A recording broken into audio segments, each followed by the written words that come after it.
All right, everybody, it's time for the most awaited and sometimes most dreaded moment of the week. It's time for the mailbag. Email us info@davidpakman.com. Spammers and people who abuse the email just get auto-filtered into the trash. It's a sad thing, but it does happen. Some people email us every day, multiple times a day. Don't do it. Nobody's going to read it. It'll just get you banned. Let's just jump right in, though, because there are messages that I would not describe as being messages of peace and love. User No BS wrote in and said, "Why don't you go back to Argentina and complain about your own country and start a show to divide it?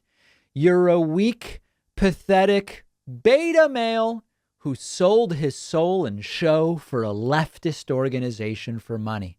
You're an perfect example." That's right. You're an perfect example of everything that is wrong with the world today. Satan is your daddy. I take issue with the fact that we sold the show for a leftist organization or to a leftist organization for money. Many have claimed we are Soros funded. It's thinly veiled anti-Semitism, guys. People claim we're funded by the DNC. I'm not even a Democrat. DNC has never given us anything. Just for once, putting the xenophobia of go back to Argentina aside for a moment, just for once, I would love to see a single one of these claims backed up with even a scintilla of data. I'm ready to hear it if you've got it to present. Next one. This is a bonus from Facebook. I love this. This one actually has a big backstory. Someone wrote to me and said, "Caught your show today, and it's all entirely opinion, not news. Just FYI." Now, a lot of people write this because they have such lack of media literacy that they seem to think I believe I do a news show. Now, as all of you know, if you've been listening to the show or watching it for any period of time, you know that I accurately characterize this program as an opinion show. This is an opinion show. And if any of you have seen my sort of knowledge pyramid, where if we want to be informed about the world, shows like mine should be equivalent to the junk food. They're more entertainment that hopefully gives you ideas, informs you, gets you thinking. We need to have at the bottom of our pyramid. It's funny, it's sort of the opposite of like religious doctrine, where it's like, we have the answers. It's the opposite of Trump saying, I alone can fix it. My view is we should all have as a baseline epistemology, critical thinking, media literacy, and philosophy. That's our baseline. That then allows us to go and read and learn about history and political science. We take our knowledge of knowledge and we go and we study these areas, history, economics, all these different things. The next quad piece of the pyramid is news reporting, actual reports, Associated Press, etc. And then after all that, once you're well versed in knowing how do I come to know the things I believe, and studying what has happened in the past and economic theory and seeing what's going on, then you throw commentary and opinion programs that you like on top of that. That's always been my position. It's almost like I'm trying to put myself out of business. But in any case, it's funny when someone writes in and goes, "Your program is not news, it's opinion. I thought you should know that." Oh, believe me, I know. The fact that so many people don't know is the problem we have in this country. Next email is from Don. Don wrote in about COVID deaths. Don said, "Dear David, please refrain from your weekly reports on notable unvaccinated people dying from COVID. Any fool can point out that many fully vaccinated people also have died from COVID, and your one-sided exuberance makes you appear petty and thoughtless." I have never been exuberant about unvaccinated people dying from COVID. Bring that to some other show, Don, because that's a garbage allegation. In every segment, I say, for me, these aren't funny segments. These are not, this isn't good. So tell us someone else.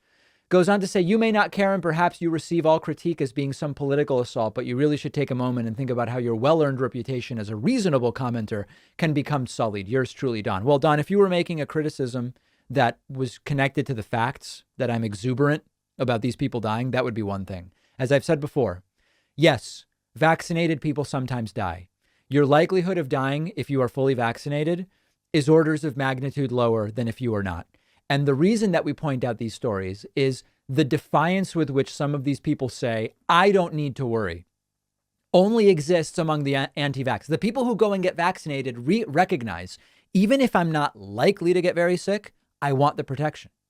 Why did I go and get my 3 doses? Because I know I'm not likely to get very sick, but why chance it? I wear my seatbelt. I use winter tires. I would take the suit of armor if I walked through a forest with arrows flying. And so the point here is, the defiance with which, to the very end, they continue to spread anti-vax, and then they die and they are unvaccinated. I completely take issue with the characterization from Don. Todd wrote in about last week we looked at this segment where an anti-vax right-winger model actress type person said that when she goes near vaccinated people, she has rectal bleeding. And I said that could be very serious. Todd wrote in and said, Pakman, I've researched the strange anal bleeding the poor woman is experiencing when around vaccinated people. My research concludes it's a new form of stigmata. If you air this on your show, please don't play pizzas here, or we have Kentucky Fried Chicken in the background. I don't know. I don't even know what that means. But yeah, if I Googled stigmata, I didn't know what it was. Apparently, it's various sores and bleeding considered to be associated with some kind of religious belief. It's some kind of punishment. Some stigmata is like if for sinning or something, or Satan, someone does it. Anyway, it's yeah. Given that many of these people are Christians, you would think maybe they would chalk it up to stigmata. Got another message. Alexa has decided it doesn't like David Pakman. Greetings. For the last few days, asking Alexa to play the David Pakman Show, the latest episode, brings up techno music. I listened to it for a couple minutes yesterday to make sure you hadn't changed your opening music. Unless you are opening with an extended cut, I think the Alexa programming has gotten screwed up. I don't use/have Alexa. If anybody in the audience can replicate this, if you can get a video of asking Alexa to play the latest episode and it playing techno, please record it and send it to info@davidpakman.com. We would really like to see that. That sounds absolutely hilarious. Devin wrote in. Now, by the way, for all the criticisms of, David, you're an opinion show, you're not a news show. I always want to issue corrections when they are warranted. Devin corrected me about PCR tests. Let's look at what Devin said. Hello, David, sir. I was watching one of your recent videos on YouTube where you were discussing PCR tests for COVID, and you mentioned that the PCR tests detect viral proteins. I did say that. Devin writes, this is technically incorrect. COVID PCR tests detect the presence of viral RNA. I know you pride yourself on disseminating correct information. I'd figured you'd want to know. You were right, Devin. I did want to know. Love the show. Keep up the good work. Thank you. Thank you. COVID PCR detects the presence of viral RNA. I stand corrected, and I bow at the altar of the audience and apologize. The rest of the analysis was correct in terms of the meaning, the diagnostic value of a PCR test, which has become, unfortunately, the subject of yet more conspiracy theories. Lastly, Ryan wrote in and says, Sir David, sir, have been a member almost as long as I've been listening, almost a year now. Greatly appreciate your calm and honest delivery of the daily topics. Keep doing what you do. We all appreciate it. Not all. You should see my inbox, but I appreciate the sentiment. Over the long weekend, I was listening to some of your old interviews. While I appreciate the productive, sane interviews, I've got to say, the ones with, quote, religious people are probably the most entertaining. For example, the David Manning interview is just a total gem. Absolutely hilarious. I suggest the listeners check it out as well. Thanks for your work. Happy New Year, Ryan. Thank you, Ryan. Yeah, we keep sort of going back and forth about the value of doing the wacky interviews. A few months ago, we did one with Amanda Mackey, and she was pretty cuckoo for Cocoa Puffs. It does very well, but the reason I've gotten away from it is partially it's less entertaining for me. Like, yes, these people are bonkers. They're ignorant. I get it. But they're so predictable that I've been more going in the direction of talking to journalists, writers, investigators, doctors, etc. And number two, I don't know. I know some people in the audience like it, some don't. So I'm, as I've said before, we'll continue to sprinkle in the interviews with the wacky people, but I've explained a little bit of why I've sort of gotten away from it over the last few years. If you have a question for me, a comment, a thought, whatever, you can write into info@davidpakman.com. Remember that if you want to get more show every day, you should sign up for a membership at joinpakman.com. Producer Pat is back from his vacation. He will be back on the Friday bonus show, as your regularly scheduled programming has led you to expect. We will see you on the bonus show.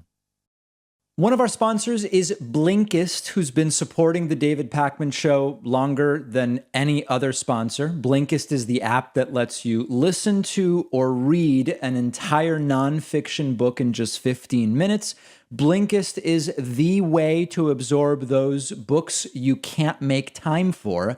Blinkist takes top nonfiction titles, pulls out the book's key takeaways and insights, and gives it to you in the form of a text or audio explainer that you can consume in 15 minutes. With Blinkist, now you actually do have time to learn about all the things you've been wanting to tackle. On the Blinkist app, I just listened to This Is Your Mind on Plants by the great Michael Pollan. Super interesting, the history of caffeine and so many other things. Blinkist has you covered on podcasts too. Blinkist takes long episodes of popular podcasts and distills them into audio you can listen to in 15 minutes. With Blinkist, you can become knowledgeable about so many different things. You can have conversations with people about more topics. Blinkist makes you more well-rounded. Try Blinkist for free and get 25% off a subscription. Go to Blinkist.com/Pakman. The link is down below.